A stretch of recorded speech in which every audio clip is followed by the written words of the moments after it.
বর্গী হানাতেও বন্ধ হয়নি কালনার অতি প্রাচীন পুজো চ্যাটার্জি বাড়ির দুর্গাপুজো। পরিবারের সদস্য জানান যে কালনাতে সবথেকে পুরনো পুজো হচ্ছে চ্যাটার্জি বাড়ির এই দুর্গাপুজো। যখন পুজো হয় সেই সময় বর্গীরা হানা দিয়েছিল এই চ্যাটার্জি বাড়িতে। তখন ওখানকার যেসব মহিলারা ছিলেন তারা কালো হাঁড়ি অর্থাৎ ভাতের হাঁড়ি মাথায় দিয়ে পুকুরের মধ্যে ডুবে লুকিয়েছিলেন যাতে বর্গীরা আক্রমণ করতে না পারে। আবার এই চ্যাটার্জি বাড়ির পুজোর সঙ্গে আরেকটি ইতিহাস জড়িত আছে। সে সময় সতীদাহ প্রথা রদ হয়েছিল। সে সময় দুটি মহিলা ছিল ওই বাড়ির যাদের সতী হবার কথা ছিল, কিন্তু সেই সময় সতীদাহ প্রথা রদ হওয়ার জন্য ওই দুই মহিলা সতী হননি। সেই কারণে সেই সময় বড় করে আড়ম্বরে সেখানে দুর্গাপুজো পালন করা হয়। সেই পুজো আজও চলে আসছে সঠিক রীতি রেওয়াজ মান্যতা দিয়ে। কালনা থেকে রীতা ভট্টাচার্য, সুন্দর বাংলা নিউজ। বর্গীহানাতেও বন্ধ হয়নি চ্যাটার্জি বাড়ির দুর্গাপুজো। যখন বর্গীহানায় জেরবার বাংলা প্রাণ বাঁচাতে মরিয়া হয়ে অনেকেই বাড়িঘর ধনসম্পত্তি ছেড়ে সপরিবার নিরাপদ আশ্রয়ের খোঁজে পা বাড়িয়েছিলেন, সময়টা ছিল শরৎকাল।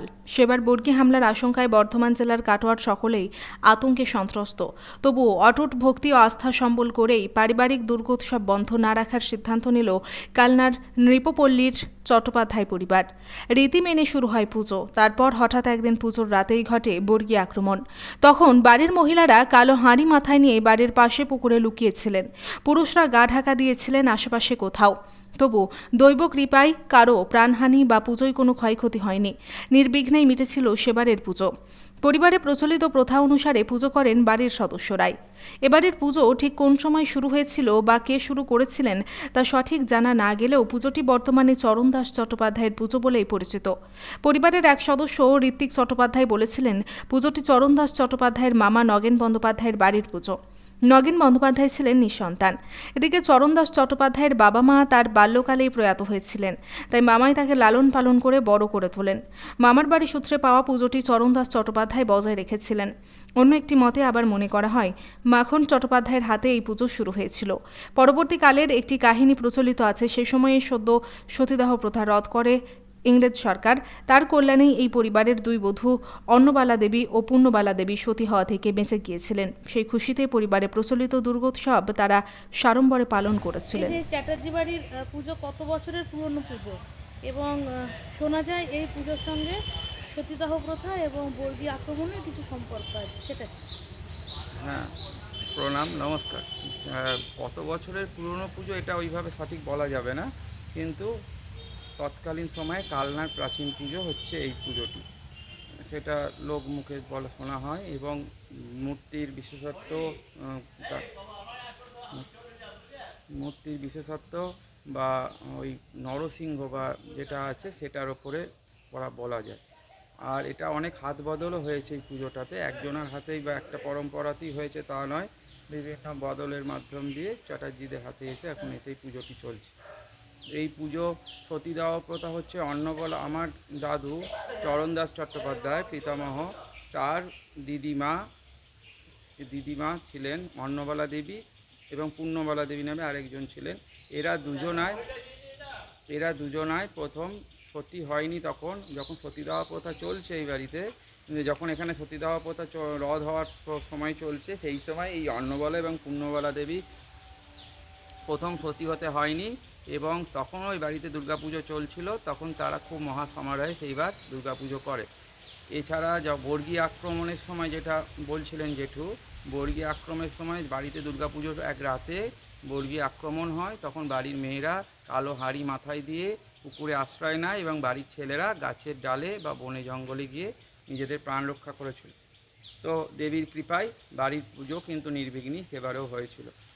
এইভাবেই বিভিন্ন বাধা বিঘ্ন অতিক্রম করে আজও সেইভাবেই পুজো চলে আসছে নিষ্ঠার সহিত। বাড়ির পুজো, এই ব্রাহ্মণ পরিবারের পুজো যেভাবে নিষ্ঠার সহিত বাড়ির ছেলেরা, বাড়ির সবাই মায়েরা সব বাড়ির পুজোয় অংশ নেয়, বাড়ির লোকেরাই পুজোর আসনে বসে তন্ত্রধারকতা করে, বাড়ির মেয়েরা পুজোর ভোগে অংশ নেয়, নাড়ু বানানো থেকে শুরু করে যা কিছু পুজোর দ্রব্য সব বাড়িতেই তৈরি করানো হয়, বাইরে থেকে কোনো কিনে কোনো দ্রব্য দিয়ে হয় না।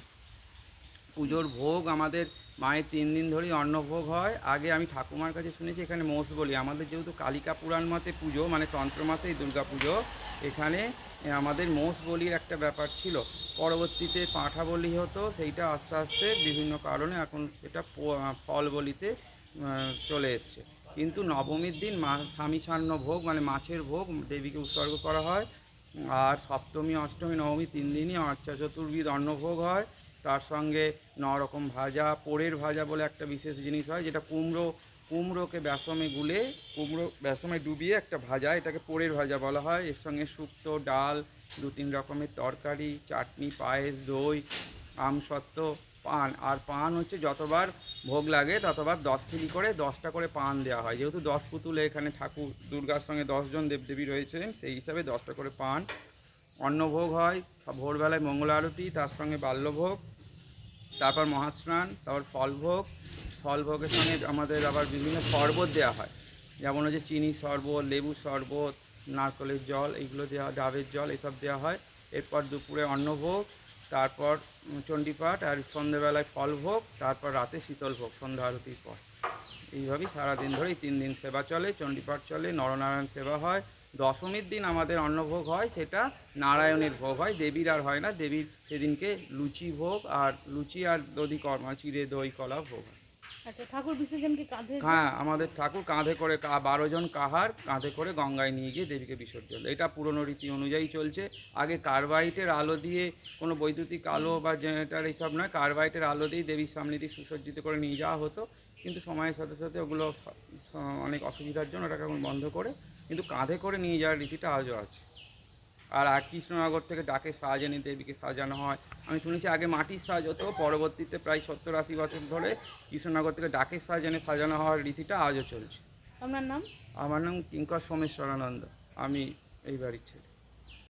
এখানে একটা যেটা এসে জানা গেল যে এখানে একটা চিঠি দেওয়া হয় যখন মায়ের ভাসান হয় তার আগে হ্যাঁ। মহাদেবকে, সেই ব্যাপারটা কি? হ্যাঁ, এটা আমন্ত্রণ পত্র একটা অগ্রিম দেওয়া হয়।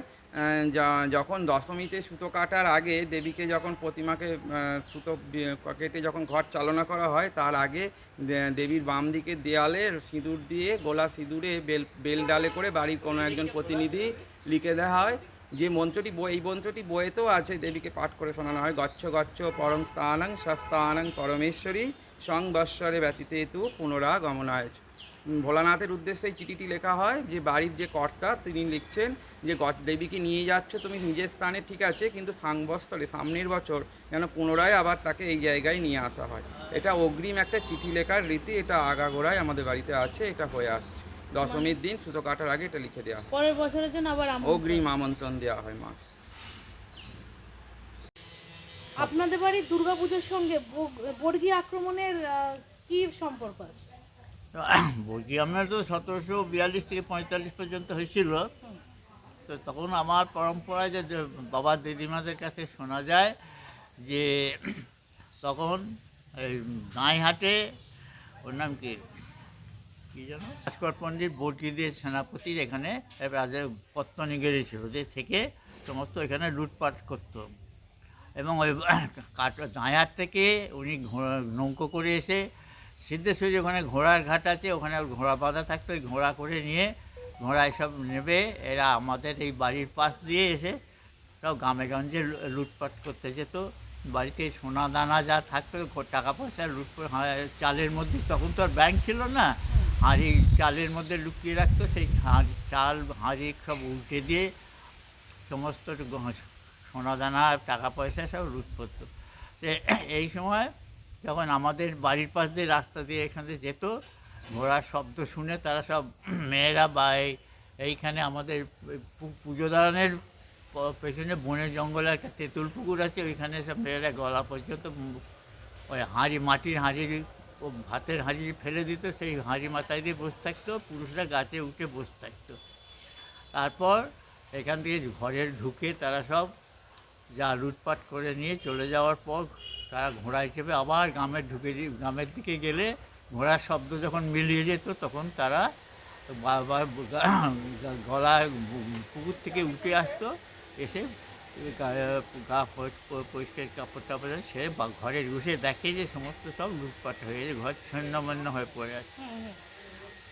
আর সতী দেওয়া প্রথা হয়েছিল বোধহয় 100 এই বাড়ি 1835 সালে সতী দেওয়া প্রথা উচ্ছেদ হয়, বুঝলাম। আর সতী দেওয়া প্রথা এলে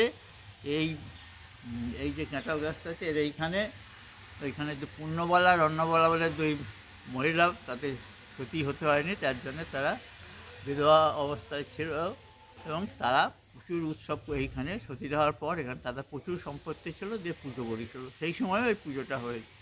তাহলে এই পুজোটা 1650 সাল থেকে শুরু হলেও দীর্ঘদিন কোনো দিন পড়ে যায়নি, এখানে একটার পর একটা পুজোটা চলে এসেছে আচ্ছা, সতীদাহ প্রথা অবিচ্ছিন্নভাবে। এটা আজকে প্রায় 500 বছর চলে যাচ্ছে। সতীদাহ প্রথা রদ হয়েছিল সেই আনন্দে এই বাড়ির দুই হ্যাঁ, এখানে সেই অন্নবালা দেবী আর পূর্ণবালা দেবী বলে দুই মহিলা, তারা সেই সতীদাহ রোধ হওয়ার জন্য তারা বেঁচে গেল এবং তারা খুব সম্পদশালিনী ছিলেন, তাদের পয়সা দিয়ে পুজো করেছিল। সেই থেকেই শুরু। হ্যাঁ, সেই থেকেই শুরু হুম। পুজো শুরু না, সেই- তার আগে 1600 সালে, ওটা তো 1800 সালে। আচ্ছা আচ্ছা সতীদাহ হচ্ছে তো 1835-এ আচ্ছা। রদ হয়ে গেল। প্রথমে আইন বার কাউন্সিলে লন্ডনে পাস হওয়ার পরেও তো এখানে চালু হতে দেরি হয়েছিল। আপনার নাম? আমার নাম নেপাল চ্যাটার্জি।